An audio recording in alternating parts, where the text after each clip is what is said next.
এই ভূমিকম্প হলো, গোটা কলকাতা কেঁপে উঠলো। আপনাদের এখানে হয়েছে না হয়নি?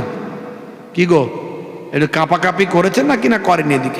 এদিকে কিছু বুঝতে পারেননি, বোঝা যায়নি, কিন্তু কলকাতা থরথর করে কেঁপেছে। বাংলাদেশ, পশ্চিমবঙ্গের বিভিন্ন জায়গা থরথর করে কেঁপেছে।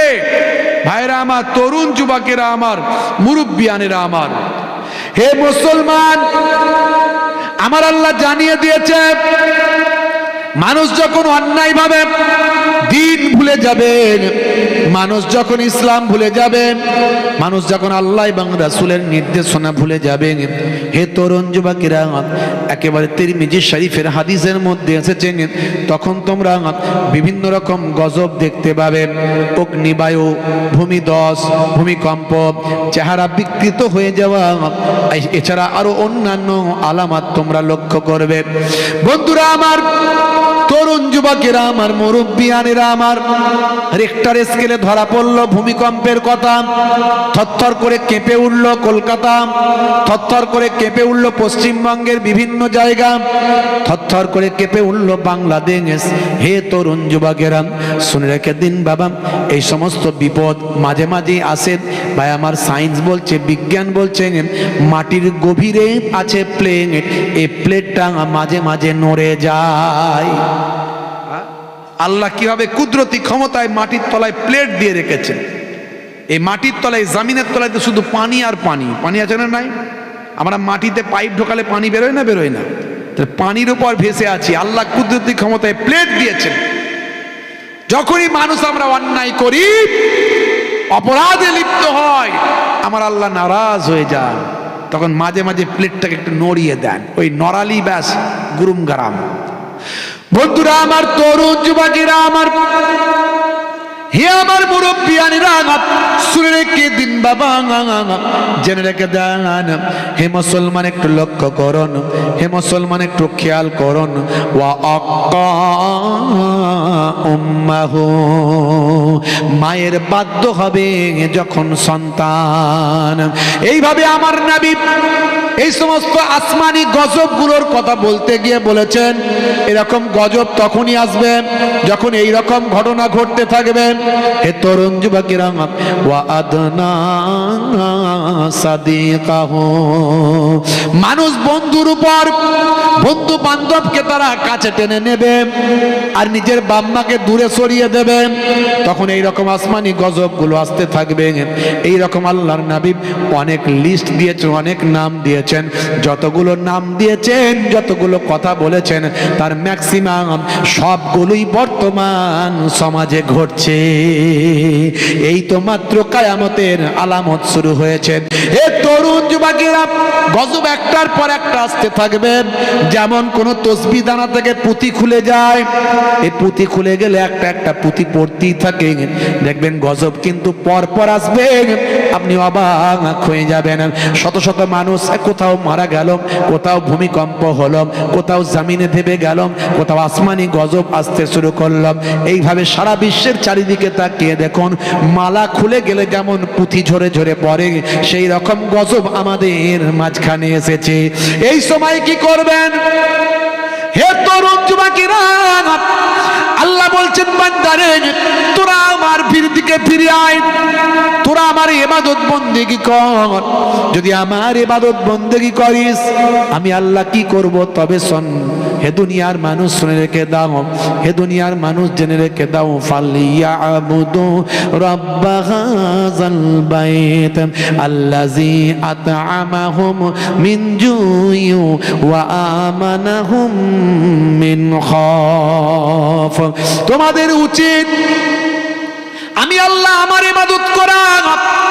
আমার ইবাদত করলে আমি আল্লাহ তোমাদের ক্ষুধাটা দূর করে দেব। তোমাদের না খেয়ে মরতে হবে না, তোমরা চেষ্টা করবে, খাবারের রুজির সন্ধান করবে, আমি আল্লাহ দেব। ক্ষুধা লাগলে আমি আল্লাহ তোমাকে খাওয়াবো, ওয়াদা দিলাম।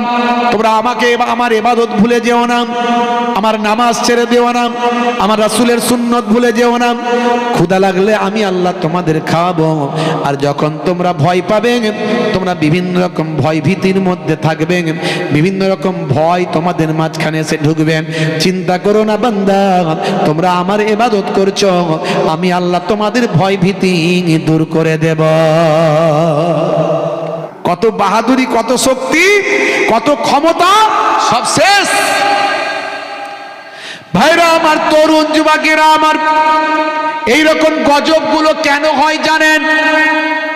আপনাদের মাঝখানে বলে দিই, এই আসমানি গজব, জমিনি গজব, কখনো ভূমিকম্প, কখনো খরা, কখনো সুনামি, কখনো বন্যা, কখনো আকাশ থেকে বিভিন্ন রকম গজব, অ্যাসিড বৃষ্টি থেকে শুরু করে এই সব আসার পেছনে অনেক কারণ আছে।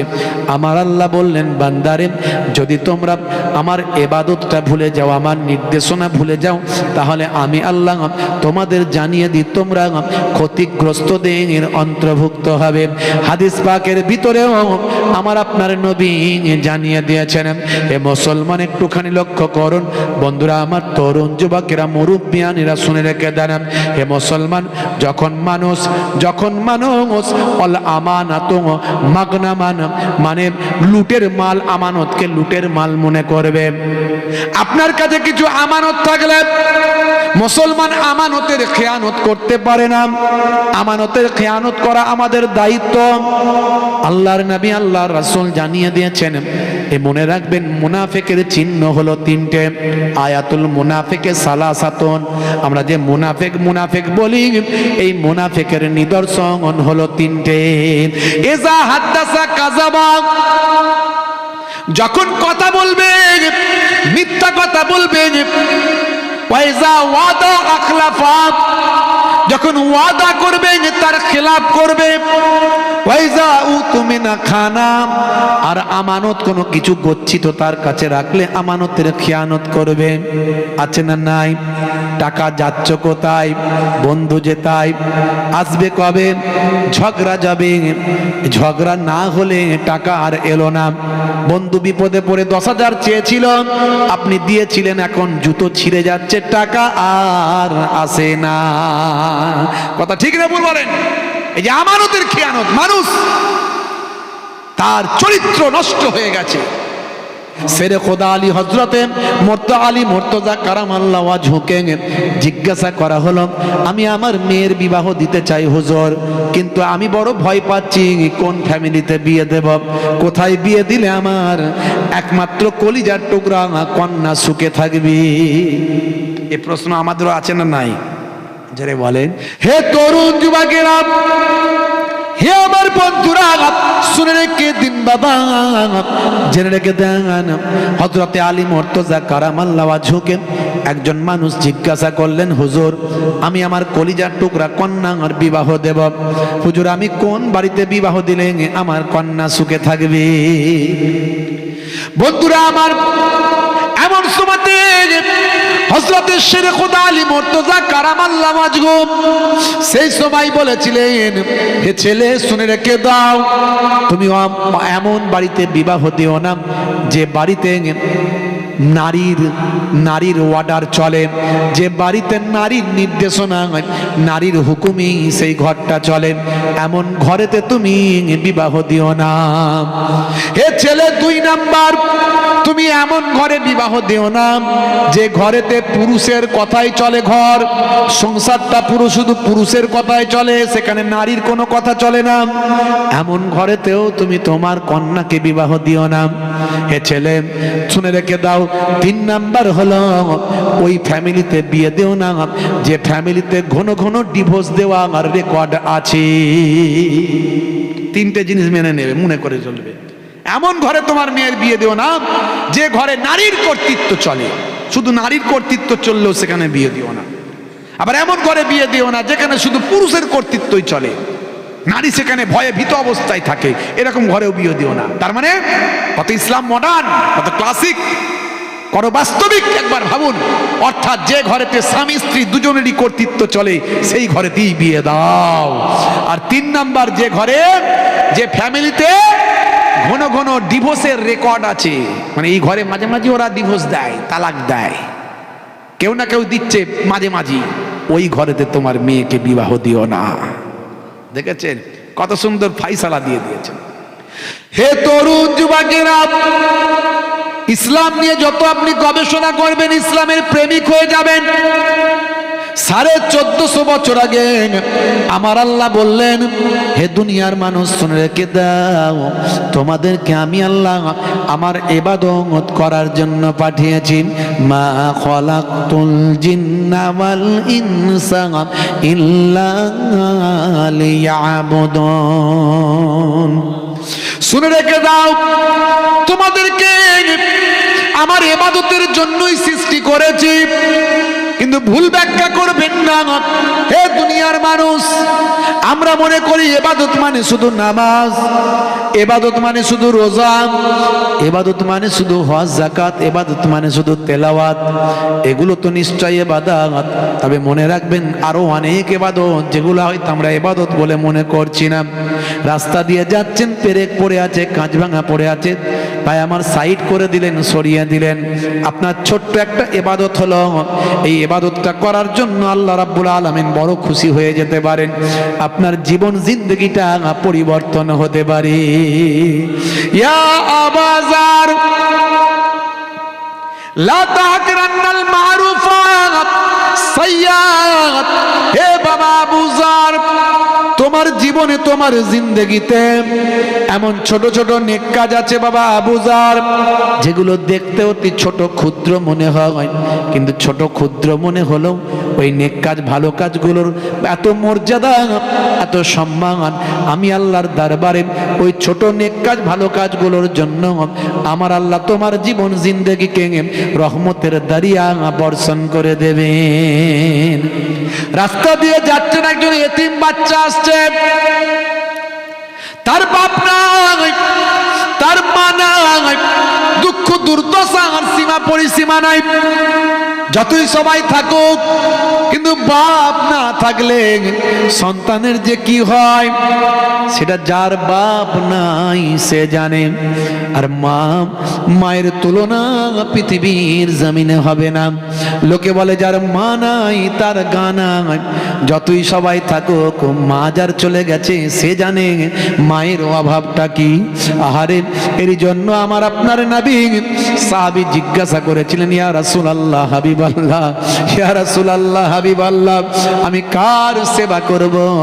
আল্লাহর নবী বললেন, তোমার মায়ের সেবা করো। সুম্মা কল, আল্লাহর নবীকে সাহাবী বললেন, তো তারপরে কার? আল্লাহর নবী বললেন, কলা উম্মুক, তোমার মা। আল্লাহর নবীকে আবার সাহাবী বললেন, সুম্মা মান, তারপর কার ইয়া রাসূলুল্লাহ? আল্লাহর নবী তৃতীয়বার আবার বললেন, কলা উম্মুক, তোমার মা। চতুর্থবার যখন সাহাবী বললেন, হুজুর তারপরে কার? এবার আল্লাহর নবী বললেন, কলা আবুক, তোমার পিতা। 3 বার আমার নবী মায়ের কথা বললেন। আসলে পৃথিবীতে মায়েরা সন্তানের জন্য যে কষ্ট করে পৃথিবীর কোনো বাপেরাও সেটা করে না। হে তরুণ যুবকেরা, হে আমার বন্ধুরা, আল্লাহর নবী আল্লাহ রাসূলকে সাহাবী বললেন, ইয়া রাসূলুল্লাহ হাবিবাল্লাহ, আমি আমার মাকে পিঠে করে নিয়ে, কাঁধে করে নিয়ে আল্লাহর কাবা ঘর তওয়াফ করেছি। আল্লাহর কাবা ঘরটা তওয়াফ করেছি আমি আমার মাকে পিঠে করে কাঁধে করে নিয়ে। সাহাবী বললেন, ইয়া রাসূলুল্লাহ হাবিবাল্লাহ, আমি কি আমার মায়ের হকটা আদা করতে পেরেছি? আল্লাহর নবী বললেন, সাহাবী রে, শুনে রেখে দাও, জেনে রেখে দাও, তুমি তোমার মাকে পিঠে করে নিয়ে আল্লাহর কাবা ঘর তওয়াফ করেছো, কিন্তু মনে রাখবে তুমি তোমার মায়ের 1 ঘট দুগ্ধ পান করার হকটাও আদা করতে পারো না। সেই মা কি সম্মান মায়ের! মায়ের পায়ের তলায় সন্তানের জান্নাত। আর আপনি সে মাকে মেজাজ দিয়ে কথা বলছেন, মায়ের সঙ্গে কথা বন্ধ আপনার।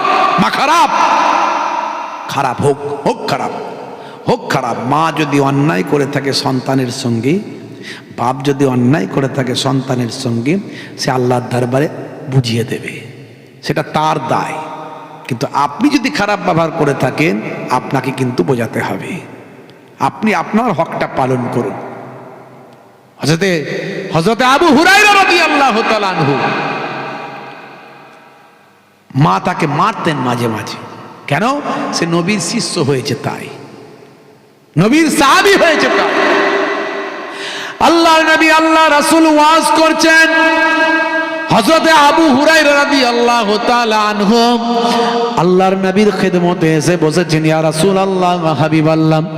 ওয়াজ শেষ হওয়ার পর হযরতে আবু হুরায়রা রাদিয়াল্লাহু তাআলা আনহু আল্লাহর নবীকে বলেন, ইয়া রাসূলুল্লাহ, হাবিবাল্লাহ, আমি ঈমান গ্রহণ করেছি, আপনার শিষ্য হয়েছি। আমার মা বড় নারাজ, আমাকে তাই মারে, আমাকে মারে। আমি বড় জওয়ান যুবক, এই বয়সে মায়ের হাতে আমি মার খাই। আল্লাহর নবী বললেন, হে সাদিক, তুমি কি বলতে চাও? আমি কি তোমার মায়ের এগেনস্টে কোনো কথা বলবো? না না না না, তোমার মা মারুক আর যাই করুক, তোমার মায়ের বিরুদ্ধে আমি কোনো কথা বলতে পারবো না। আল্লাহর নবীকে সাহাবী বললেন, ইয়া রাসূলুল্লাহ, হাবিবাল্লাহ, আমার মায়ের বিরুদ্ধাচরণ করতে আপনাকে বলছি না, আমি আপনাকে এটুকুই বলছি, আপনি হলেন আখিরি জামানার পয়গম্বর, আপনি হলেন জগতের শেষ নবী।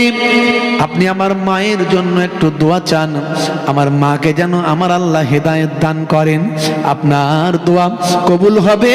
আপনি হলেন দয়ার নবী, রাহমাতুল লিল আলামিন। আল্লাহর নবী সেই সময় হাত দুখানা তুলে মোনাজাত শুরু করলেন, আল্লাহুম্মা ইহদা উম্মে আবি হুরায়রাতা, আমার আল্লাহ আবু হুরায়রার মাকে আপনি হেদায়েত করুন। আল্লাহর নবীর দোয়া শুধু শেষ হয়েছে, আবু হুরায়রা রাদিয়াল্লাহু তাআলা আনহু আল্লাহর নবীর সাহাবী ছুটতে শুরু করলেন। আবু হুরায়রা বড় শান্ত মানুষ, কোনোদিন ছুটে ছুটে যান না।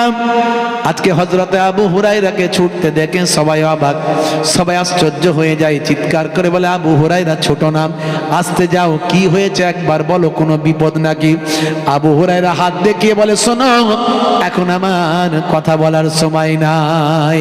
হে তরুণ যুবকেরা, আবু হুরায়রা চিন্তা করে, আমার নবী আমার মায়ের জন্য দোয়া চেয়েছে, আমার নবীর দোয়া বাতাসের আগে ছুটে যায়, হাওয়ার আগে, বাতাসের আগে আমার নবীর দোয়া চাই। এটা আমি জানি, আজকে আমি পরীক্ষা করতে চাই, আমার মায়ের দোয়া বাড়িতে আগে পৌঁছায়, আমার নবীর দোয়া মায়ের জন্য বাড়িতে আগে যায় না, আমি আবু হুরায়রা ছুটে আগে যাই। হে তরুণ যুবকেরা, হযরতে আবু হুরায়রা রাদিয়াল্লাহু তাআলা আনহু তিনি বলেন, শোনো হে দুনিয়ার মানুষ, শুনে রেখে দাও, আমার নবীর দোয়ার কত শক্তি।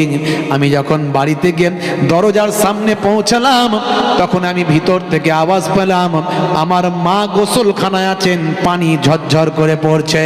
তখনই আমার মনে হলো, আমার নবীর দোয়া হয়তো বাড়িতে আগে চলে এসেছে।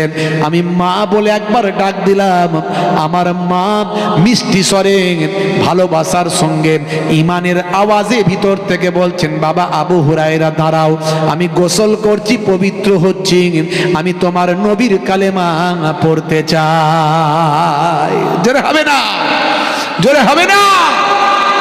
দেখেছেন আমার নবীর কি দোয়া আর মায়ের কি মর্যাদা। মাকে সম্মান করলেন, ইবাদত, মায়ের মুখে হাসি ফোটালেন, ইবাদত। হে তরুণ যুবকেরা, বাপ মায়ের চেহারার দিকে, তাহলে বাপকে কি ছোট করবেন নাকি? ঈদের সময় মায়ের জন্য 3টে শাড়ি আর বাপের জন্য একটা লুঙ্গি, এরা ভাবে নাকি? না না না, বাপ মায়ের মর্যাদার যেমন ইসলাম দিয়েছে, যদি মানেন, কাউকে ছোট করা হয় না। নবী বলেছেন, তোমার বাপ আর মা যদি একসঙ্গে তোমাকে ডাকে, বাবা আব্দুল জব্বার, বাবা সলিমউদ্দিন, হ্যাঁ, একসঙ্গে দুজন ডেকে দিয়েছে, তুমি কার ডাকে সাড়া দেবে? তাহলে ওই ঘটনা অনুযায়ী মায়ের ডাকে আগে সাড়া দিতে হবে? না না না, নবী বলেন তুমি তোমার বাপের ডাকে আগে সাড়া দাও, কারণ তোমার বাপ হলেন তোমার এবং তোমার মায়ের গার্জেন। দেখেছেন ইসলামে বাপের সম্মান। বন্ধুরা আমার, তরুণ যুবকেরা আমার, হে আমার মুরব্বিয়ানিরা, আল্লাহর নবী বলেন যদি কোনো নেক সন্তান তার বাপের আর মায়ের চেহারার দিকে একবার শ্রদ্ধার সঙ্গে সম্মানের সঙ্গে একবার তাকায়, মনে মনে করে আহারে এটা হলো আমার আব্বাজান, হায়াতে আছেন তাই দেখতে পাই, দুনিয়া ছেড়ে বিদায় নিলে আর দেখতে পাবো না, আমার আল্লাহ আব্বার হায়াত তুমি দারাজ করে দাও, আমার মায়ের হায়াত তুমি দারাজ করে দাও। যদি কোনো সন্তান সন্ততি তার পিতামাতার চেহারার দিকে শ্রদ্ধার নজরে একবার দেখান, একবার তাকায়, আল্লাহর নবী বলেন ফিকুল্লে নাজারাতিন, প্রত্যেকটা দৃষ্টির বিনিময়ে এক একটা কবুল করা নফল হজের সওয়াব ওই সন্তানের নামাজ আমলে আল্লাহ লিখে দেয়। সাহাবী জিজ্ঞাসা করলেন ইয়া রাসূলুল্লাহ, হাবিবাল্লাহ, যদি কোনো সন্তান সন্ততি 100 বার তাকায়, একবার করে মাথাটা নিচু করলো আর একবার করে তাকালো, একবার করে নিচু করলো আর একবার করে তাকালো, এইভাবে যদি 100 বার তাকায়, আল্লাহর নবী বললেন হে সাহাবী শুনে রেখে দাও, আমার আল্লাহর রহমতের ধন ভাণ্ডারে কোনো আমলের কমি নাই, কোনো সওয়াবের কমি নাই।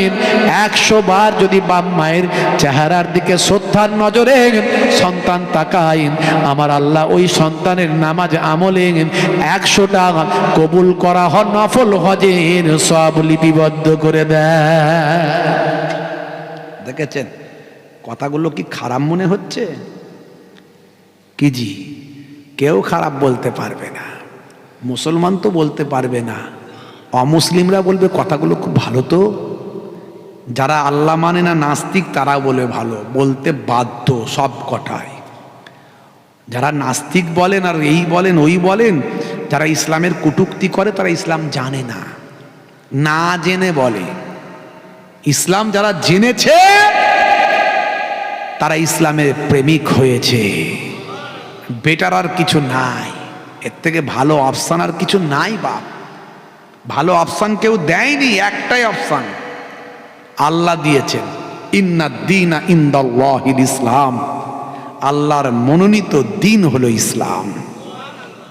তা আপনি কি করবেন? একটাই তো অপশন আছে, নিলে নেন না হলে যান। কি করবেন?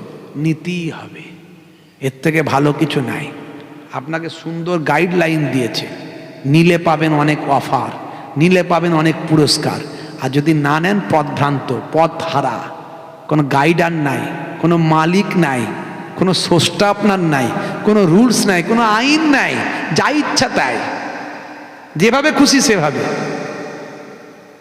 মানসিক স্বস্তি সেখানে নাই, মানসিক শান্তি এখানে আছে যদি রুলসের মধ্যে থাকেন। আপনার যদি মালিক থাকে, একজন আপনাকে ডাঁটার লোক আছে, আপনাকে কন্ট্রোল করার একজন আছে, আপনি অন্যায় করলে বকে দেয়, আপনি পথ হারালে পথটা দেখিয়ে দেয়, আপনি ক্ষুধার্ত থাকলে খেতে দেয়, আপনি দুঃখে থাকলে দুঃখটা মোচন করে দেয়। এই রকম মালিক পাওয়া তো ভাগ্যের ব্যাপার, কথা ঠিক না ভুল? আর যার মালিক নাই, দুঃখ হলেও কেউ মাথায় হাত বোলানোর নাই, বিপদ পড়লে কেউ রাস্তা দেখানোর নাই, তো হও না, হও, অসুবিধা নাই। আমার আল্লাহর কিছু যায় আসে না, 2-4টে ইসলাম থেকে বেরিয়ে গেলে কিছু আল্লাহর যায় আসে না। সারা পৃথিবীতে কম বেশি 200 কোটি মানুষ তারা ইসলাম মেনে চলে, নবীর সুন্নত মেনে চলে, 200 কোটি, বুঝতে পারছেন? তারপরেও কয়েকশো কোটি আছে যারা নবীকে ভালোবাসে, তারা হয়তো তাদের কাছে দিন পৌঁছায়নি বা আমরা পৌঁছাতে পারিনি। প্রতিনিয়ত আমার নবীর শিষ্য বাড়ছে, হাজার হাজার মানুষ বিশ্ব নবীকে গ্রহণ করছে, অ্যাকসেপ্ট করছে, বুঝতে পারছে? হে তরুণ যুবকেরা, হে আমার বন্ধুরা শুনে রেখে দিন বাবা, জেনে রেখে দেন। আল্লাহ বললেন বান্দারে তোমাকে মরতে হবে, মৃত্যু ছাড়া কেউ রেহাই পাবে না। এ দুনিয়া হলো ক্ষণস্থায়ী আর পরকালটা হলো চিরস্থায়ী। বাল তুসিরুনাল হায়াতাদ দুনিয়া ওয়াল আখিরাতু খায়রুম ওয়া আবকা। হে তরুণ যুবকেরা, এই পৃথিবীতে যা করবে তার হয় শাস্তি সেখানে পাবে, না হলে পুরস্কার সেখানে পাবে। সেই জায়গায় আর কখনো তোমাদের মৃত্যু হবে না। এখানে তোমাদের মৃত্যু হবে, এখানে তোমরা মারা যাবে। কুল্লু নাফসিন যায়কাতুল মউত, প্রত্যেক প্রাণী মাত্রই মৃত্যুর আস্বাদ গ্রহণ করবে। হে তরুণ যুবকেরা, একবার ভেবে দেখো বান্দা, এই পৃথিবীতে আসার আগে তুমি কোথায় ছিলেন? অকুনতুম আমওয়াতান, আমি আল্লাহ বলি তোমরা সবাই মৃত ছিলেন। তোমাকে কেউ বলল না পৃথিবীতে আসার আগে তুমি কি অবস্থায় ছিলেন, কিন্তু আমি আল্লাহ তোমাকে বলছি তোমরা মৃত ছিল, তোমরা মৃত অবস্থায় ছিলেন। ফাআহিয়াকুম, আমি তোমাদের জীবন দিয়েছি। সুম্মা ইউমিতুকুম, আবার তোমরা মারা যাবে। এই পৃথিবী থেকে তোমরা বিদায় নেবে। সুম্মা ইলাইহি তুরজাউন, তোমাদেরকে আমি আল্লাহ আমার কাছে ফিরে আসতে হবে। আর দুনিয়া ও মাজরাআতুল আখিরা, দুনিয়াটা হলো পরকালের শস্যক্ষেত্র। এখানে যা করবেন তার ভালো মন্দ সেখানে পাবেন। আল্লাহ বলছেন বান্দারে, পৃথিবীতে তোমাকে, হে মানুষ, তোমাকে আমি শ্রেষ্ঠত্ব দান করেছি। লাকাদ কাররামনা বানি আদম, আমি আদমের আওলাদকে উচ্চ মর্যাদা দান করেছি, সম্মানিত করেছি। হে দুনিয়ার মানুষ শুনে রেখে দাও, হে দে আমার বন্ধুরা শুনে রেখে দেন। খলাকাল ইনসানা মিন আলাক, আমি তোমাকে এক কাতরা নাপাক পানি থেকে সৃষ্টি করেছি। ওই নাপাক পানি শুক্রাণু আর ডিম্বাণু, যেটা শরীর থেকে বের হলে গোসল করা ফরজ হয়, গোসল না করলে অজু হয় না, আর অজু না হলে নামাজ হয় না, কোরআন ছোঁয়া যায় না। হে তরুণ যুবকেরা, সেই এক কাতরা নাপাক পানি মাতৃগর্ভে, মায়ের মাতৃগর্ভে আমি আল্লাহ রেখে সেখান থেকে আমি আল্লাহ জমাট বাঁধা রক্ত পিণ্ডতে পরিণত করেছি। সুম্মা কানা আলাকাতান ফাখলাকা ফাসাওয়া। হে তরুণ যুবকেরা, আল্লাহ বলেন বান্দারে, একটা নির্দিষ্ট সময় যাবার পরে ওই জমাট বাঁধা রক্ত পিণ্ডটাকে আস্তে আস্তে গোস্তের টুকরোতে কনভার্ট করেছি, গোস্তের টুকরোতে পরিবর্তন করেছি। সেই গোস্তের টুকরো থেকে একটা নির্দিষ্ট টাইম ডিউরেশন পার করার পরে আমি আল্লাহ সেখান থেকে পঞ্চ ইন্দ্রিয়, নাসিকা, কর্ণ, জিহ্বা, ত্বক, মাথা দিলাম, হাত দিলাম, পা দিলাম, আস্তে আস্তে মুখাবয়ব দিলাম, আমি মুখাবয়ব দিলাম, আমি আস্তে আস্তে চেহারা দিলাম, জিভ, দাঁত, ঠোঁট কি সুন্দর সুন্দর করে মায়ের পেটের ভিতরে, পানির ভিতরে আমি আল্লাহ কুদরতি ক্ষমতা একটা সন্তান দান করলাম। এবার সেই মায়ের পেটের ভিতরে ফারিস্তা পাঠিয়ে আমি আল্লাহ সেই সন্তানের ভিতরে রুহুটা দিয়ে দিলাম। কত সুন্দর করে সৃষ্টি করেছি। লাকাদ খালাকনাল ইনসানা ফি আহসানি তাকবীর। আল্লাহ রাব্বুল আলামিন কোরআন মাজিদে বলছেন, আমি মানুষকে সর্বাপেক্ষা সুন্দর করে সৃষ্টি করেছি। হে মানুষ, তোমার জন্য আকাশকে ছাদ বানিয়েছি। আল্লাহ বলছেন জমিনকে তোমার জন্য বিছানা বানিয়েছি। আকাশের দিনের বেলা সূর্য দিয়ে তোমাদের কাজকর্মের সুবিধা বানিয়েছি। রাতের বেলা তোমাদের জন্য চন্দ্র দিয়েছি, মৃদু আলো দিয়ে তোমাদের সুবিধা করেছি। আকাশকে রাতের বেলা লক্ষ কোটি তারকাতে সাজিয়ে দিয়েছি। আর তোমাদের সুখের জন্য আমি আল্লাহ তোমাদের জোড়ায় জোড়ায় সৃষ্টি করেছি। ওয়া খালাকনাকুম আজওয়াজা। হে তরুণ যুবকেরা, তোমাদের মধ্যে থেকে আমি আল্লাহ বংশ বিস্তার করেছি, তোমাদের জোড়ায় জোড়ায় সৃষ্টি করে তোমাদের থেকে সন্তান সন্ততি দান করেছি, তোমাদের ছেলে মেয়ে আল আওলাদ দিয়ে, তোমাদের বংশ দিয়ে, তোমাদের মধ্যে থেকে সন্তান দিয়ে তোমাদের বংশ বিস্তার করেছি, তোমাদের হৃদয়টা শান্তি দান করেছি, এত কিছু নিয়ামত দিয়েছি বান্দা। কাজ কারবার পেয়েছো, ব্যবসা বাণিজ্য পেয়েছো, চাকরি বাকরি নকরি পেয়েছো, ইজ্জত পেয়েছো, সম্মান পেয়েছো। তোমার শরীরের দিকে যদি একবার তাকাও, তোমার শরীর নিয়ে যদি গবেষণা করো, দেখো আমি আল্লাহ কত সূক্ষ্মভাবে তোমার শরীরকে তৈরি করেছি। তোমার জিহ্বার ভিতরে আমি আল্লাহ 3 ধরনের জায়গা বানিয়েছি, 3টে স্টেজ তৈরি করেছি। যেখানে মিষ্টি পাও সেখানে টকের টেস্ট পাও না, যেখানে টক পাও সেখানে ঝালের টেস্ট তুমি পাবে না। আমি আপনি জানি, বিজ্ঞান সেটা বলে দিয়েছে। হে তরুণ যুবকেরা, হে আমার বন্ধুরা, হে আমার মুরব্বিয়ানিরা, শুনে কে দিন বাবা, আল্লাহ বলছেন বান্দারে এত কিছু তোমাকে দান করলাম। বায়ুর মধ্যে থেকে তুমি অক্সিজেন নিচ্ছ, বায়ুতে সবচেয়ে বেশি আছে নাইট্রোজেন, নাইট্রোজেন প্রায় 70%। এ তরুণ যুবকেরা কম বেশি পড়েছিলাম ছোটবেলায়, সবচেয়ে বেশি আছে নাইট্রোজেন, তার সঙ্গে অসংখ্য গ্যাস বায়ুতে মিলেমিশে একাকার, hydrogen, carbon dioxide, oxygen, helium, আরো অনেক গ্যাস সেখানে আছে। সবচেয়ে বেশি গ্যাস নাইট্রোজেন বায়ুতে বেশি আছে, সেটাই তো আমাদের নাকে ঢোকার কথা, কিন্তু আমার আল্লাহ কুদরতি ফিল্টার দিয়ে নাইট্রোজেন আমাদের শরীরে ঢুকলে আমরা ধ্বংস হয়ে যাব, মারা যাব। তাই আমাদেরকে বাঁচানোর জন্য নাইট্রোজেনকে সাইডে সরিয়ে দিয়ে আমার আল্লাহ কুদরতি ফিল্টার অক্সিজেন নাকে ঢোকা। এত কিছু নিয়ামত দিয়েছি, ওরে বান্দা শুনে রেখে দাও, কাজ কারবার, ব্যবসা বাণিজ্য, সন্তান সন্ততি, ছেলে মেয়ে, বিবি বাচ্চা, আওলাদ। ইয়া আইয়ুহাল্লাযীনা আমানু লা তুলহিকুম আমওয়ালুকুম ওয়ালা আওলাদুকুম আন যিকরিল্লাহ ওয়া মান ইয়াফআল যালিকা ফাউলাইকা হুমুল খাসিরুন। শুনে রেখে দাও, হে দুনিয়ার মানুষ শোনো, তোমরা তোমাদের মাল মাতা, সন্তান সন্ততি, তোমাদের ছেলে মেয়ে আওলাদ, তোমাদের কাজ কারবার পেয়ে জানো তোমরা আমি আল্লাহকে যেন ভুলে না যাও। যদি আমি আল্লাহকে ভুলে যাও তাহলে তোমরা পরক্ষণে ক্ষতিগ্রস্তদের অন্তর্ভুক্ত হবে, ধ্বংসপ্রাপ্তদের অন্তর্ভুক্ত হবে।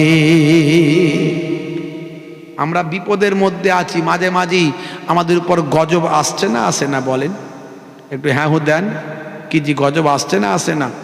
হে তরুণ যুবকেরা, হে আমার বন্ধুরা, শুনে রেখে দিন বাবা, জেনে রেখে দেন, রাতের বেলা যদি 1 ঘন্টা দিনের তালিমটা যদি নেন, কোরআন হাদিসের আলোচনাটা যদি 1 ঘন্টা শোনেন, বক্তা যদি বলার মতো বলতে পারেন, শ্রোতা যদি শোনার মতো শুনতে পারেন, ওই 1 ঘন্টার তালিম ওয়াজের কত বড় গুরুত্ব।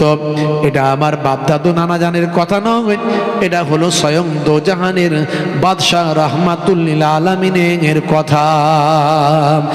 আল্লাহর নবী বলেন, তাদারিসুল ইলম, ইলমের দার্স নাও, ফিল লাইল, রাতের বেলা, সাআতান মানে হলো 1 ঘন্টা, অনলি 1 আওয়ার এট নাইট।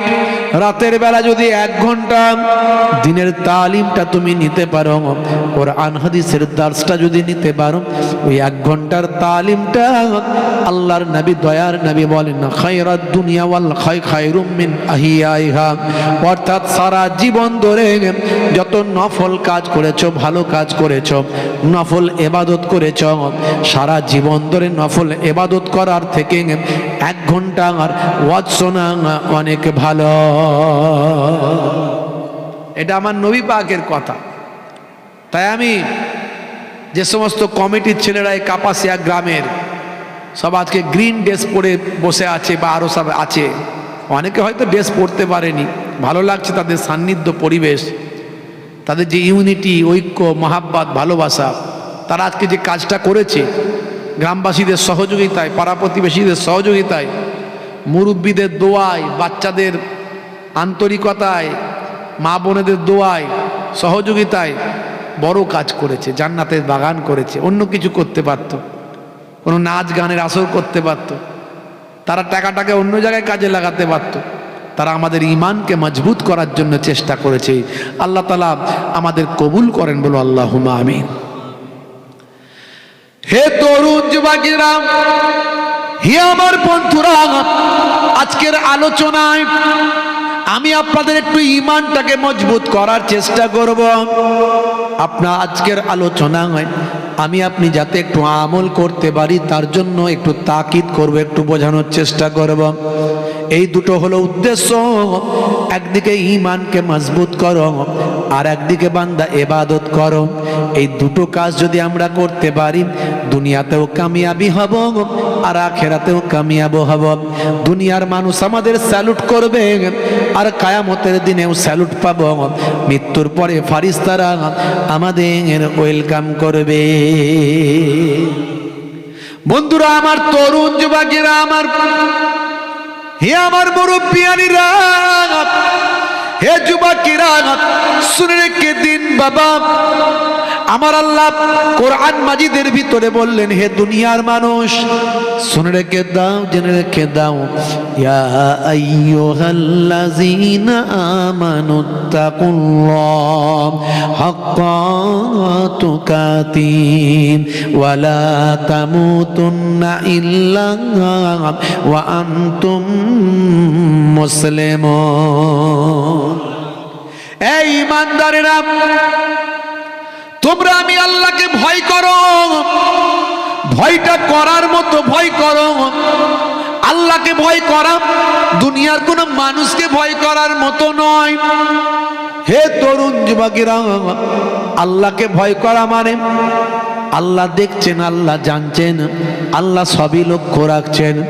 আপনি গোচরে অগোচরে, স্বেচ্ছায় অনিচ্ছায়, আপনি লুকিয়ে প্রকাশ্যে যা কিছু করেন সবই আল্লাহর খবরে আছে। হে তরুণ যুবকেরা, আল্লাহ বলছেন, বান্দারে তোমরা আমি আল্লাহকে ভয় করো, ভয়টা করার মতো ভয় করো, অর্থাৎ পরিপূর্ণভাবে আল্লাহকে মানো। যা কিছু করছো সব আল্লাহর এখতিয়ারের ভিতরে আছেন। সব কেরামান কাতিবিন লিপিবদ্ধ করছেন। ওয়া কেরামান কাতিবিনা ইয়ালামুনা মা তাফআলুন। হে তরুণ যুবকেরা, সিসি ক্যামেরা বসানো আছে, লুকানোর কোনো জায়গা নাই। এটা যদি আপনার বিশ্বাস হয়, আমি ঘরের ভিতরে দরজা বন্ধ করে অন্যায় করব, অন্ধকারে করব, তারপরে আপনি যদি ভাবেন কেউ দেখতে পায় না, কিন্তু জানছেন একমাত্র আমার আল্লাহ, ফারিস্তারা লিপিবদ্ধ করছেন।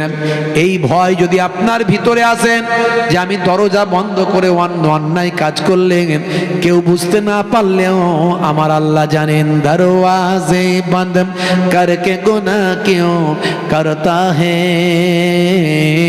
दरवाजे बंद करके गुनाह क्यों करता है, तन्हाई में देखने वाला अल्लाह है।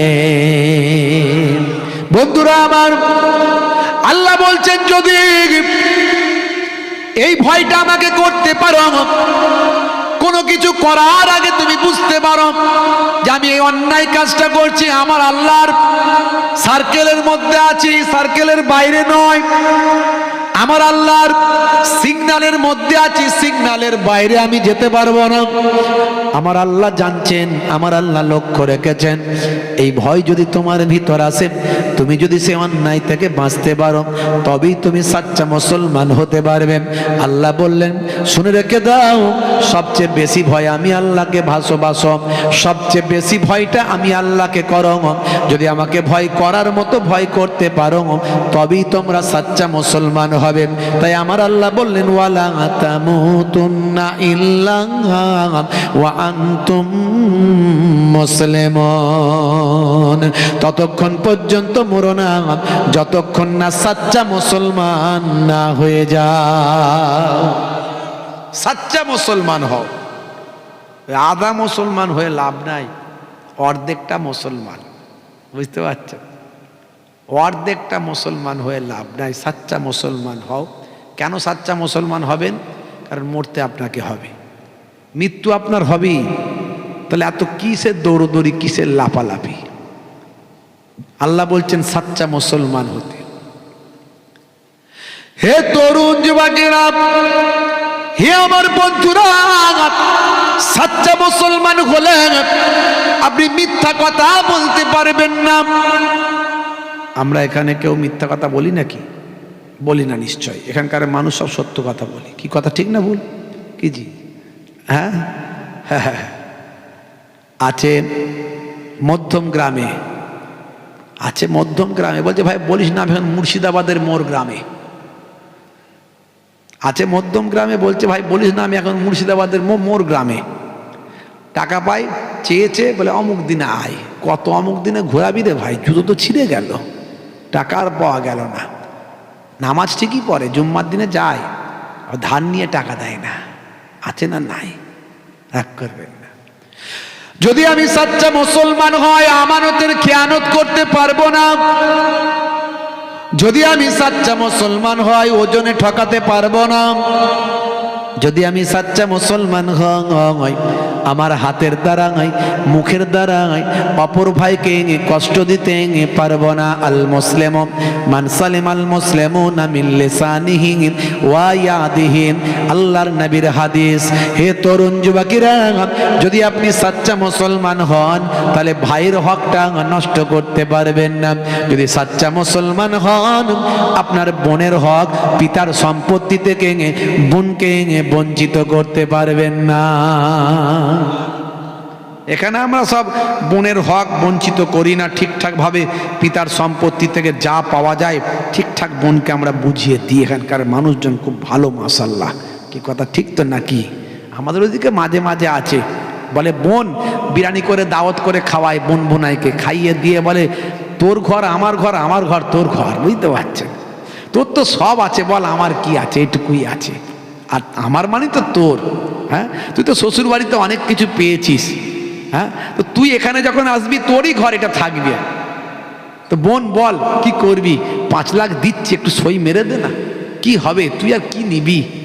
এখন বোন দেখছে যে আমি ভাইয়ের সঙ্গে সম্পর্কটা নষ্ট করব, তো কি আর করা যাবে? দেবে না যখন বলছে, বোন মাথা নিচু করে টিপসই মেরে দিল, সিগনেচার করে দিল।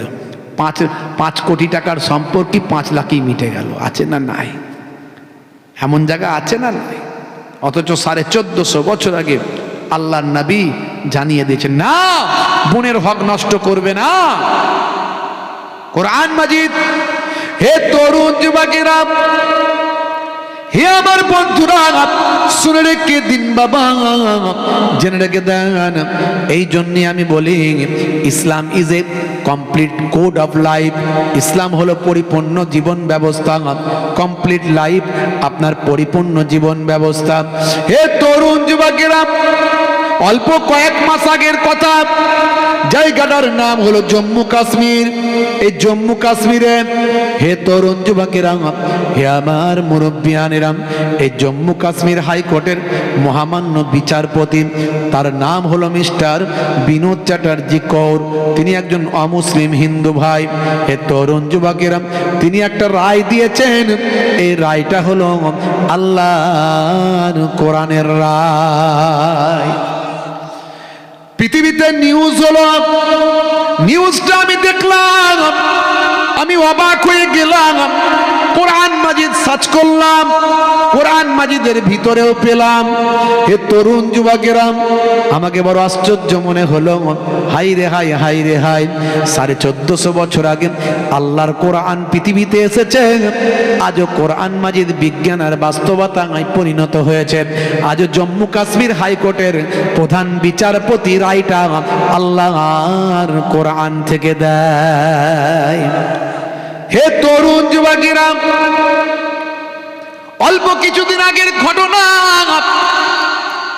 একজন বাদী আর বিবাদী, দুইজন হলো ভাই বোন, যার বিরুদ্ধে অভিযোগ, তার নাম হলো আব্দুল গফফার।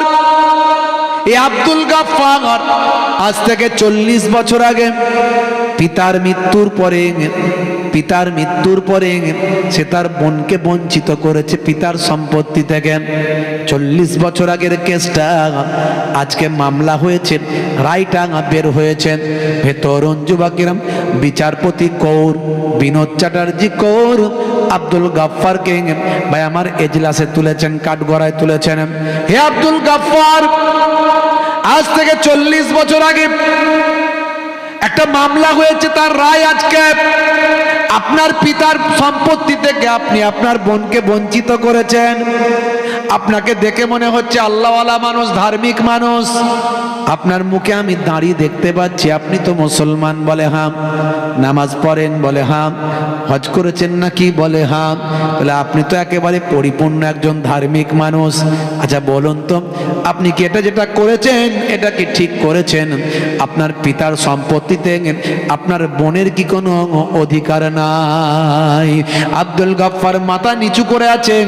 সেই সময় মিস্টার বিনোদ চ্যাটার্জি কৌর বললেন, বুঝেছি, আজ থেকে 40 বছর আগে তখন হয়তো আপনি এতটা ধার্মিক ছিলেন না, তখন, তাই হয়তো ভুল করেছেন।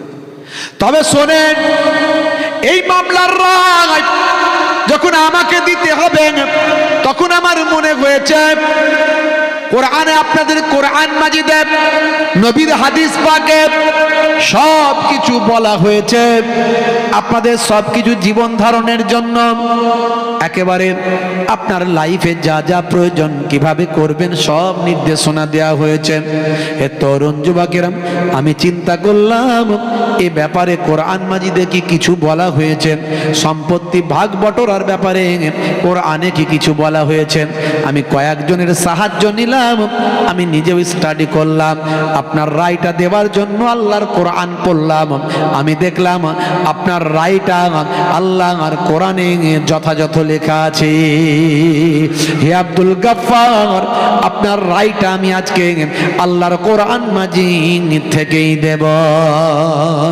হে তরুণ যুবকেরা, মিস্টার বিনোদ চ্যাটার্জি কৌর সেই সময় তিনি কোরআন মাজিদের একটা আয়াত তিনি পড়লেন। এই কোরআন মাজিদের এই আয়াতটা কোথায় আছে? আপনার বাড়িতেও কোরআন মাজিদ আছে। এখন কোরআন মাজিদ পড়া বড় সহজ। বিজ্ঞানের ডেভেলপমেন্টের কারণে আমরা সহজে কোরআন পড়তে পারি, কোরআন বুঝতে পারি, আর কোরআন মাজিদ পড়ে কি আছে সেটাও জানতে পারি।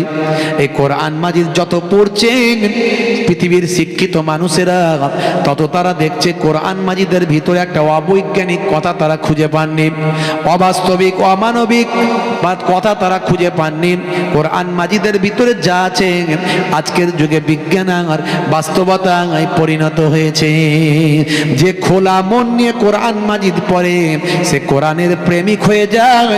যে খোলা মন নিয়ে আল্লাহর নবীর জীবনী পড়ে সে বিশ্ব নবীর শিষ্য হয়ে যায়।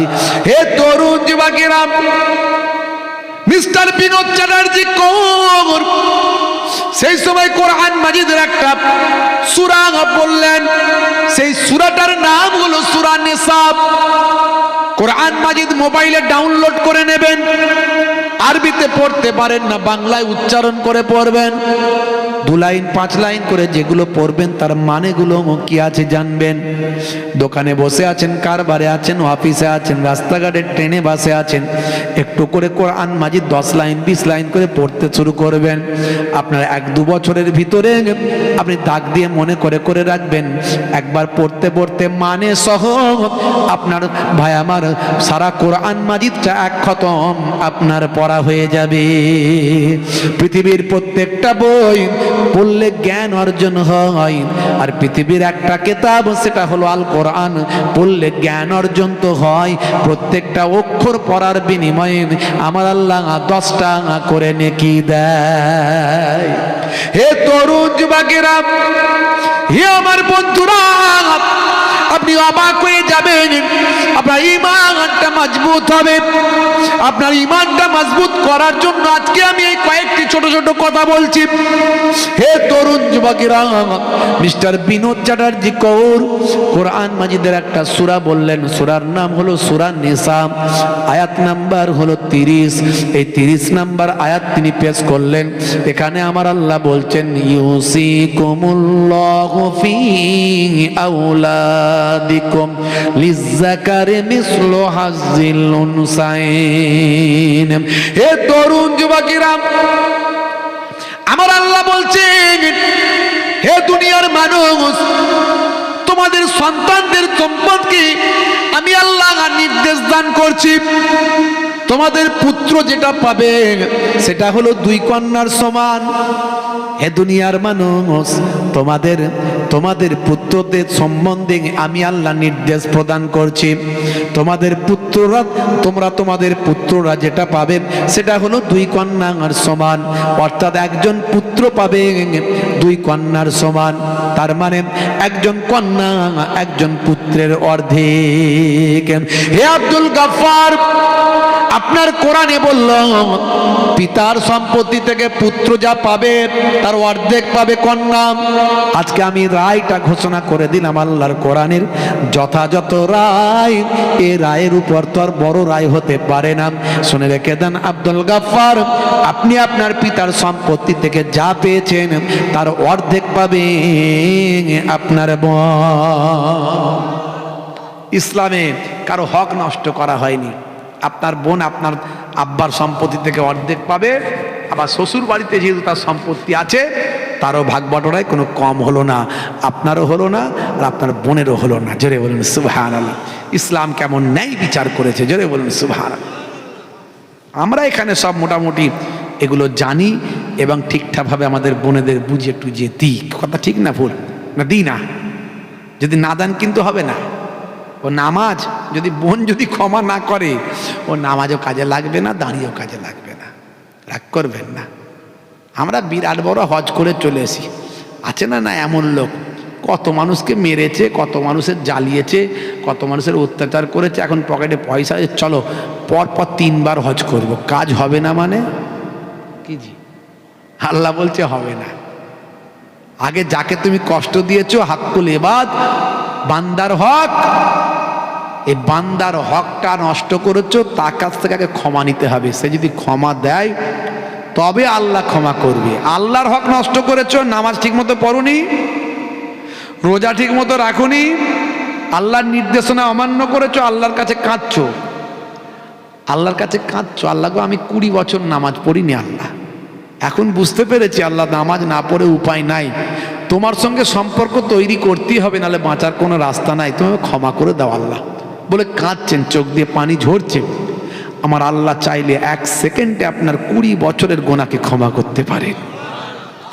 কিন্তু আপনি সারা জীবন নামাজ পড়ছেন, কিন্তু আপনি বউকে মারছেন মাঝে মাঝে, বাপকে মারছেন মাঝে মাঝে, মাকে মারছেন মাঝে মাঝে, আর ভাষা খারাপ, সারা দেশের লোকের সঙ্গে আপনার শত্রুতা, সবাইকে গালাগালি করেন, সবাই আপনাকে ভয় পায়, সামনে যেতে ভয় লাগে, ওই ছেলে আসছে রে বাবা, কি বলবে, অসম্মান করে দেবে।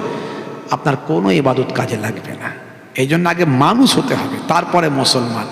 আমার মানুষই যদি না হতে পারি, কিসের মুসলমান? মুহাম্মদ দরুদ সালাম, তুমি যে মনিব আমার, আমি যে গোলাম। আল্লাহুম্মা সাল্লি আলা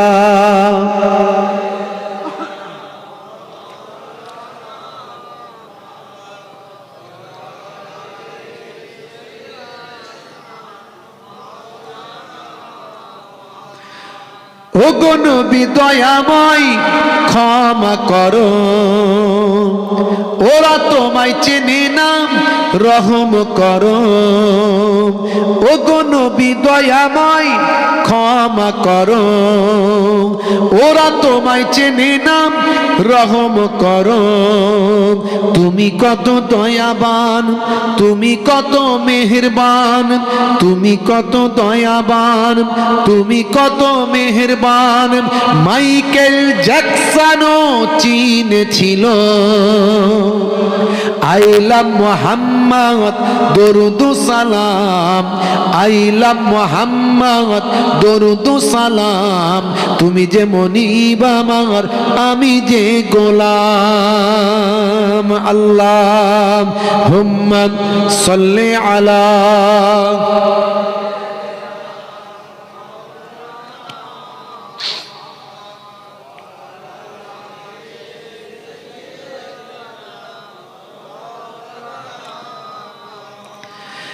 এক ছিল নারী কাঁটা দিত, ওগো নবী তোমার কষ্ট হতো।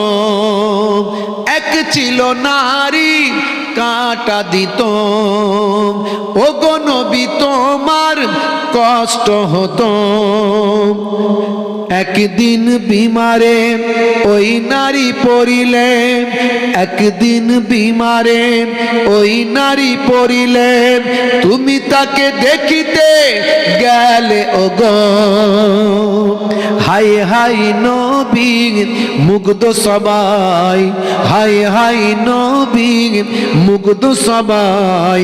ওই নারী ইমানের স্বাদটা যে পায়।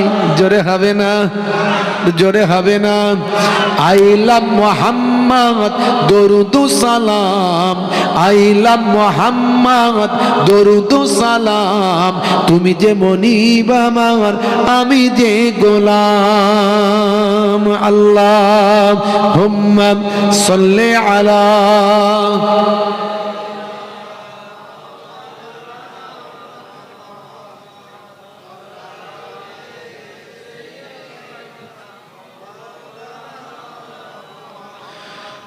ওগো নবী আমারে কবুল করো, স্বপ্নেতে কখনো দেখা দিও।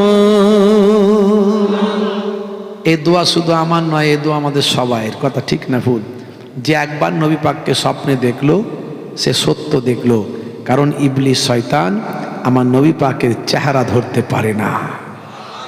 আর যে আমার নবীকে একবার দেখে নিল, ওয়াজাবাত লাহু সাফাতি, আল্লাহ নবী বলেছেন তার জন্য সাফাত করা আমার জন্য ওয়াজিব হয়ে গেল। আহ কি নবী আমার! ওগো নবী আমারে কবুল করো, স্বপ্নেতে কখনো দেখা দিও। কবরের ঘরে একবারে সব, কবরের ঘরে একবারে সব। কায়ামতে হুসাইনের চিনে নিও। আই লাভ মুহাম্মদ দরুদ সালাম, আই লাভ মুহাম্মদ দরুদ সালাম। তুমি যে মনিব আমার, আমি যে গোলাম। তুমি যে মনিব আমার, আমি যে গোলাম। আল্লাহুম্মা সাল্লি আলা। বান্দা নামাজ পড়ো, আঁকড়ে ধরো, ছেড়ো না নামাজ এ জীবনে। করো না কাজা, হবে যে সাজা। দোজখ ঠিকানা আখিরাতে, দোজখ ঠিকানা আখিরাতে। ফজর গেল ঘুমে ঘুমে, জোহর বেলাতে কাজ। আসর গেল তাসার আড্ডায়, মাগরিব হেলা ফেলায়। নামাজ তোমার সঙ্গের সাথী, নামাজ হলো গোরের বাতি। নামাজ বিনা এই দুনিয়ায় সবই যে বৃথা। বান্দা নামাজ পড়ো, আঁকড়ে ধরো, ছেড়ো না নামাজ এ জীবনে। করো না কাজা, হবে যে সাজা। দোজখ ঠিকানা আখিরাতে, দোজক ঠিকানা আখিরাতে। আল্লাহ রাব্বুল আলামিন আমাদের দোজকের ঠিকানা থেকে হেফাজত করুন, জাহান্নাম থেকে রক্ষা করুন। বলুন আল্লাহুম্মা আমিন, বলুন আল্লাহুম্মা আমিন। কারা কারা নামাজি হবে একটু হাত তুলে দেখান তো দেখি। অনেকে হাত তুলছেন না, নামাজি হবেন না নাকি? নামাজ পড়েন তো কি হয়েছে, হাতটা তোলেন না বাবা, আল্লাহকে সাক্ষী, নারে তাকবীর। হাত তোলেন, হাত তোলেন, হাত তোলেন। ক্যান্সার হতে পারে, টিউমার হতে পারে, প্যারালাইসিস হতে পারে, হার্ট অ্যাটাক করতে পারে। তোলেন না বাবা, তোলেন না, তোলেন। নারে তাকবীর, নারে তাকবীর। সিলসিলা হক মুজাদ্দিদুজ জামান, সিলসিলা হক মুজাদ্দিদুজ জামান, পীরনগর হরিণখোলা দরবার শরীফ, আহলে সুন্নাহ ওয়াল জামাত, কাপাসিয়া গ্রামের ইসালে সব কর্মী বৃন্দ, শ্রোতা বৃন্দ, নারে তাকবীর। আল্লাহকে সাক্ষী রাখলাম কি আজ মারা গেলে কাল 2 দিন 3 দিন পরে কেউ খবর রাখবে না, কবরে চলে যেতে হবে বাপ। নামাজ ছেড়ে দিয়ে কেউ জান্নাতে যেতে পারবে না। নামাজ পড়ুন, আল্লাহর রহমত হবে। আল্লাহ নিজে বলেছেন আমার রহমত হবে, বিপদ মুক্ত হবে, তোমার দোয়া কবুল হবে, আল্লাহ তোমার কল্যাণ জীবনে কামিয়াবি দান করে দেবে। নামাজ একদিকে বললাম, আর একদিকে সবচেয়ে বড় নবীর সুন্নত, সেটা হলো মুখের দাড়ি। দাড়ি যদি বড় না রাখতে পারেন, যদি সমস্যা ফিল করেন, ছোট হলেও রাখুন, ছোট হলেও রাখুন। এখন তো বিরাট কোহলি দাঁড়িয়ে রেখেছে, হরভজন সিং রেখেছে, লিওনেল মেসি রেখেছে, নেতা মন্ত্রী, খেলোয়াড়, প্লেয়ার, প্রধানমন্ত্রী, বর্তমান এক্স প্রাইম মিনিস্টার, এক্স প্রধানমন্ত্রী, সেও রেখেছে। আর দাঁড়ি হলো মুখের সৌন্দর্য, কিন্তু আমরা সৌন্দর্য মনে করে নাই, নবীর সুন্নত। কথা ঠিক না ভুল? তাতে দাঁড়িটা ছোট হোক। আজ ছোট আছে, ইমানি শক্তি বেড়ে গেলে মুহিবুল্লাহ হুসাইনির থেকে বড় দাঁড়ি হয়ে যাবে। তার আগে যদি মরে যান, কবরে দেওয়ার পরে মুনকার নাকির ফারিস্তা যখন ঢুকবে, বলবে মান রব্বুকা, দেখতে পাবে নবীর সুন্নতটা ছোট হলেও মুখে রাখা, হতে পারে ওই দাড়িটাই হবে নাজাতের জারিয়া। জোরে হবে না? বলুন ইনশাআল্লাহ, বলুন ইনশাআল্লাহ। কতদিন বেঁচে আছেন কেউ গ্যারান্টি দিতে পারবে না। মানুষ মরে গেলেই হয়ে যাবে লাশ, আর লাশ কবরে যাওয়ার আগে চলে যাবে বাঁশ। কোন কাপড় আপনি পরবেন আপনি জানেন না, যে তৈরি করেছে সেও জানে না, যে বিক্রি করছে সেও জানে না। বাপজি আমার, খালি হাতে এসেছেন, খালি হাতে চলে যাবেন। মৃত্যুকে এহসাস করুন, দেখবেন জীবন পাল্টে যাবে। নামাজি দাঁড়িওয়ালা হয়ে যাবেন, 90% অপরাধ গোনা আপনার ধারে কাছে আসবে না, গ্যারান্টি দিয়ে গেলাম। ভালো করে দেখবেন, মনে রাখবেন, কোনো নামাজি দাঁড়িওয়ালা লোককে মদের দোকানে হাত বাড়াতে দেখবেন না, কারণ তার দাঁড়ি আর নামাজ তাকে বাধা দেবে। এক্সেপশন, ব্যতিক্রম, একটা লোক খারাপ খচ্চর থাকে, সেটা আলাদা কথা। 99% আপনি পাবেন না। কোন নামাজি দাঁড়িওয়ালা মানুষকে জেনাখানায়, ব্যভিচারখানায় যেতে দেখবেন না। তার মানে বুঝে নিন, আপনি 90% অপরাধ আপনার কাছ থেকে সরে চলে যাবে। আপনি পবিত্র মানুষ হয়ে যাবেন, মনে শান্তি থাকবে, দুনিয়াতে খুশি খুশি ভাব থাকবে, আল্লাহর রহমত হবে, আল্লাহ সব দিক থেকে বিপদ আপদ মুসিবত দূর করে দেবে। জোরে বলুন সুবহানাল্লাহ। প্রত্যেকে 3 বার সূরা ফাতিহা, আলহামদুলিল্লাহ শরীফ, 3 বার সূরা ইখলাস, কুল হুয়াল্লাহু শরীফ, 3 বার দরুদ পাক তেলাওয়াত করেন, আখিরি মোনাজাত করা হবে। আলহামদুলিল্লাহ রাব্বিল আলামিন আর রহমানির রহিম মালিক ইয়াউমিদ্দিন ইয়াকা না'বুদু ওয়া ইয়াকা নাস্তাঈন।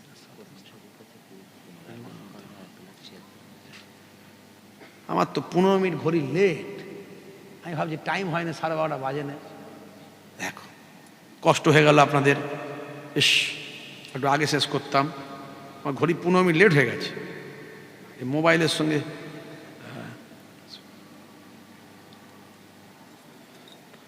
আলহামদুলিল্লাহ রাব্বিল আলামিন আর রহমানির রহিম মালিক ইয়াউমিদ্দিন ইয়াকা না'বুদু ওয়া ইয়াকা নাস্তাঈন। কুল হুয়াল্লাহু সামাদ।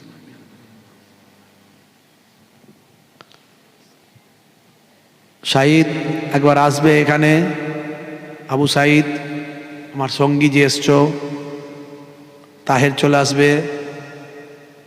ড্রাইভার সাহেবকে গাড়ি রেডি করতে বলো। আলহামদুলিল্লাহ একজন কমেডি ছেলেকে পার্টি একটু তুলে দিতে হবে, ঘুমাচ্ছে মনে হয়। কুল হুয়াল্লাহু আল্লাহু সামাদ লাম ইয়ালিদ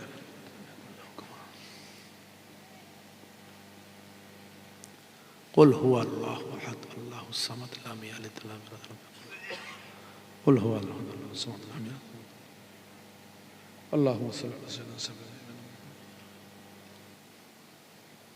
আল্লাহুম্মা সাল্লি আলা সাইয়্যিদিনা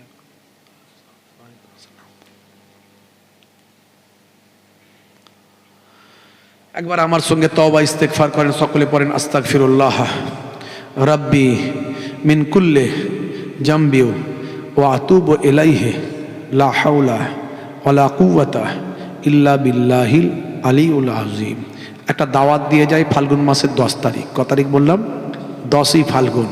আমার দাদা যান যিনি মায়াপুর পীরনগরী হুজুর ছিলেন, জিন্দা ওলি জিন্দা পীর হুজুরের সবরে সানি জেকেরের মজলিস, মস্তবর আল্লাহর ওলি ছিলেন। জি হ্যাঁ ভাইরা আমার, সে আহলে বায়াতের খানদানের সঙ্গে সম্পর্ক, আল্লাহর মাহবুব বান্দা, আল্লাহর ওলি বান্দা, হুজুরের রুহানি দোয়া থাকবে ফাল্গুন মাসের 10 তারিখ। কত তারিখ বললাম? 10 তারিখ। আপনাদের সকলকে দাওয়াত দিয়ে গেলাম, বলেন ইনশাআল্লাহ চেষ্টা করবেন। এখান থেকে কমিটির আমার ওই গ্রিন ভাই সব সবুজ ভাই, মাশাআল্লাহ খুব ভালো লেগেছে। এরকম ড্রেস পরে থাকলে কি হবে, এরা যে এদের যে ইউনিটি আছে না বোঝা যায়। এখন তো ইউনিটির বড় অভাব, তাই তো? এই ইউনিটি হচ্ছে ইউনিটি ইজ পাওয়ার, শক্তি। তা আমার এই গ্রিন ভাইদের দায়িত্ব দিচ্ছি, আরও ভাইদের সবাইকে নিয়ে ইনশাল্লাহ যাবেন। আপনারা যাবেন তো ইনশাল্লাহ? তবে দিনের বেলা হবে সামনের বছর, যেহেতু রোজা পড়েছে। আমার ওখানে ইফতার করে চলে আসবেন। জি হ্যাঁ, আর জোহর থেকে শুরু হবে দোয়ার মাজলিস, জেকেরের মজলিস। প্রত্যেকে দাওয়াত দিলাম ফাল্গুন মাসের 10 তারিখ, মনে রাখবেন। যে যা পড়লেন আমাকে উকিল করুন, আল্লাহুম্মা আমিন। রব্বানা আতিনা ফিদ দুনিয়া হাসানা ওয়া ফিল আখিরাতি হাসানা ওয়া কিনা আযাবান নার। এ রাব্বি আল্লাহ, তেলাওয়াতে কালাম পাক, দরুদ শরীফ, সালাম শরীফ, মিলাদ শরীফ, জিকির শরীফ, ইবাদত শরীফ, যা কিছু করা হচ্ছে, খাতমে কোরআন, এ আল্লাহ যা কিছু তেলাওয়াত হয়েছে, যা কিছু কালেমা শরীফ পড়া হয়েছে, ইবাদতে মালি বাদানি, যা